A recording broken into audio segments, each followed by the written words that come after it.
Welcome to the Audio Bible, where we read the Bible every day, from the book of Genesis to the book of Revelation. Today, we're reading from Genesis chapter 39. Now Joseph had been taken down to Egypt, and Potiphar, an officer of Pharaoh, captain of the guard, an Egyptian, bought him from the Ishmaelites who had taken him down there. The Lord was with Joseph, and he was a successful man, and he was in the house of his master, the Egyptian. And his master saw that the Lord was with him, and that the Lord made all he did to prosper in his hand. So Joseph found favor in his sight and served him. Then he made him overseer of his house, and all that he had he put under his authority.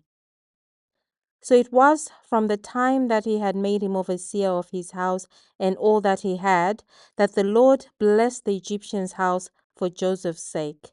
And the blessing of the Lord was on all that he had in the house and in the field. Thus he left all that he had in Joseph's hands, and he did not know what he had except for the bread which he ate.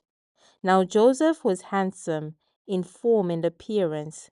And it came to pass after these things, that his master's wife cast longing eyes on Joseph and said, "Lie with me." But he refused and said to his master's wife, "Look, my master does not know what is with me in the house, and he has committed all that he has to my hand. There is no one greater in this house than I, nor has he kept back anything from me but you, because you are his wife. How then can I do this great wickedness and sin against God?" So it was as she spoke to Joseph day by day that he did not heed her, to lie with her or to be with her. But it happened about this time, when Joseph went into the house to do his work, and none of the men of the house were inside, that she caught him by his garment and said, "Lie with me." But he left his garment in her hand and fled and ran outside. And so it was, when she saw that he had left his garment in her hand and fled outside, that she called to the men of her house and spoke to them, saying, "See, he has brought into us a Hebrew to mock us. He came into me to lie with me, and I cried out with a loud voice. And it happened, when he heard that I lifted my voice and cried out, that he left his garment with me and fled and went outside." So she kept his garment with her until his master came home. Then she spoke to him with words like this, saying, "The Hebrew servant whom you brought to us came in to me to mock me.